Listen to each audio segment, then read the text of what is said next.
జనసేన పార్టీకి చెందినటువంటి వీర మహిళ రాయపాటి అరుణ ఆమె చేసినటువంటి వ్యాఖ్యలు ఇప్పుడు కూటమిలో కీలక పరిణామాలు కూడా చోటు చేసుకుంటున్నాయి. ఒంగోలులో తెలుగుదేశం పార్టీ జనసేన పార్టీ మధ్య సాగుతున్నటువంటి పొలిటికల్ వార్ని దృష్టిలో పెట్టుకొని మీడియాతో మాట్లాడొద్దు అని చెప్పేసి పవన్ కళ్యాణ్ గారు ఆదేశాలు ఇచ్చినా కానీ ఆమె తన ఆత్మాభిమానాన్ని కాపాడుకోవాల్సిన పరిస్థితుల్లో స్పందిస్తున్నాను అని చెప్పేసి ఒక వీడియో కూడా రిలీజ్ చేసింది. తెలుగుదేశం పార్టీ మీద తీవ్ర స్థాయిలో విరుచుకుపడింది. స్థానిక తెలుగుదేశం పార్టీ ఎమ్మెల్యే మీద తీవ్ర స్థాయిలో మండిపడింది. ఆ మహిళ పేరు ఆల్రెడీ వైసీపీ వల్ల డిజిటల్ బుక్లో కూడా ఉంది. ఎందుకంటే జగన్మోహన్ రెడ్డి గారి సతీమణి మీద వాళ్ళ పిల్లల మీద నీచ వ్యాఖ్యలు చేసింది ఆ మహిళ, ఆ వీర మహిళ. ఆమె పేరు ఆల్రెడీ వైసీపీ డిజిటల్ బుక్లో కూడా ఉంది. వీర మహిళకు పాపం తత్వం బోధపడినట్టుగా ఉంది. ఆమె తెలుగుదేశం పార్టీని ఉద్దేశించి మాట్లాడుతూ, మీ పార్టీలోకి ఎవరైనా వైసీపీ నాయకులు వస్తే పునీతులు, అదే నాయకులు జనసేన పార్టీలో చేరితే పాపిస్టోళ్ళా, అలా అయిపోతారా అని చెప్పేసి ఆమె తెలుగుదేశం పార్టీ ఎమ్మెల్యేను నిలదీసింది.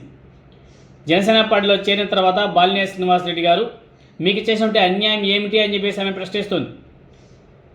జనసేన పార్టీ కార్యకర్తలకు అన్యాయం జరుగుతుంది కాబట్టి ఆయన ఒక పెద్ద నాయకుడిగా బాలినేని గారిని ప్రశ్నిస్తున్నాడు, దానికే ఆయన మీద లేనిపోయిన అబండాలు వేస్తారా? ఎమ్మెల్యేని మేము అడగలేము కాబట్టి ఆయన ప్రశ్నిస్తున్నాడు అని చెప్పేసి బాలినేని శ్రీనివాసరెడ్డి గారిని వెనకేసుకురావడం, స్థానిక తెలుగుదేశం పార్టీ ఎమ్మెల్యే దామచర్ల గారిని ఆమె ఒక ఆట అయితే ఆడేసుకునింది. ఒంగోలులో జనసేన పార్టీకి ఇన్ని ఇచ్చామని ఒక జాబితా తయారు చేయాలని చెప్పేసి ఆమె ప్రశ్నిస్తుంది కూటమి ప్రభుత్వాన్ని. అది అడగడం తప్ప, కార్యకర్తలకు అన్యాయం జరుగుతుంది అడగడం అది కూడా తప్పే. అయితే గొంతు నొక్కడమే అవుతుంది. ఈ కారణాలతోనే పార్టీ చాలా దిగజారిపోతుంది, కూటమి సమాధి కాబోతుంది అని చెప్పేసి కూడా ఆమె చాలా ఘాటైనటువంటి వ్యాఖ్యలు చేసింది. మన ఓటమికి మనమే మెట్లు కట్టుకుంటున్నామా? ఆ మెట్లే వాటికవే సమాధులు అవుతాయని చెప్పేసి కూడా ఆమె కూటమి ప్రభుత్వానికి హెచ్చరికలు ఇచ్చింది. పోలీసులతో బానిసత్వం, అలాగే నేరాలు చేయించడం మానేయాలి. జత్వాని కేసులో ఏం జరిగిందో చూస్తున్నాం. అలాంటి పరిస్థితి కూటమిలో పనిచేసే పోలీస్ అధికారులకు రాకుండా ఉంటే మంచిది. వన్ సైడ్గా వెళ్ళి ఇలాంటివి చేయడం తప్పు. 5 ఏళ్లకు ఒకసారి ప్రజా తీర్పు ఎదుర్కోవాల్సి ఉంటుంది. ఎలాంటి తీర్పు ఇస్తారో ఎవరికి కూడా తెలియదు. జగన్మోహన్ రెడ్డి గారు అనుకున్నాడు ఓడిపోతారని, కూటమికైనా సరే అంతే, ఓటమి వస్తుంది. సోషల్ మీడియాలో ప్రతి ఒక్కటి కూడా ప్రజలు చూస్తున్నారు. జమానా అయిపోయింది. ఈనాడు ఆంధ్రజ్యోతి జమానా అయిపోయింది. ఇప్పుడు సోషల్ మీడియా యుగం. ప్రతి ఒక్కటి కూడా సోషల్ మీడియాలో వైరల్ అవుతున్నాయి. ప్రతి పనిని ప్రజలు గమనిస్తున్నారు. మర్చిపోవద్దు అని చెప్పేసి కూటమి ఎమ్మెల్యేలకు కూటమి ప్రభుత్వానికి హెచ్చరిక ఇచ్చింది. సోషల్ మీడియాలో వచ్చిందనే క్షణాల్లో ప్రతిదీ జనాలకు తెలుస్తుందనే విషయాన్ని మర్చిపోకూడదని చెప్పేసి కూడా ఆమె హెచ్చరికలు ఇచ్చింది. అదేవిధంగా స్థానిక సిఐ విజయకృష్ణ గారితో తనకు వ్యక్తిగతంగా ఎలాంటి గొడవలు లేవు, తనకు చాలా చక్కగా రెస్పాండ్ అవుతున్నాడు. కానీ జరిగిన విషయం చెప్పాలి కాబట్టి 100% చెప్తున్నాం. తనకు ఫేవర్ చేశాడు కదా అని చెప్పేసి తప్పు జరుగుతుంటే సమర్థించే ప్రసక్తే లేదు అని చెప్పేసి మాట్లాడుతూ, ఒంగోలు ఎమ్మెల్యే దామచర్ల జనార్దన్ ఆయన ఒక మీడియా సమావేశంలో మాట్లాడే మాటల తీరు మీద రాయపాటి అరుణ తీవ్రంగా తప్పుపట్టింది. ఆ మాటలు ఖచ్చితంగా కూటమికి ఒక పెద్ద దెబ్బ కొట్టేలా ఉన్నాయి. ఒంగోలు పరిధిలో ఉన్నటువంటి సిఐలతో పాటు డిఎస్పీని కూడా తానే తెచ్చుకున్నాను అని చెప్పేసి తెలుగుదేశం ఎమ్మెల్యే బహిరంగంగా మీడియా ముఖంగా మాట్లాడడం నిజంగానే తప్పది.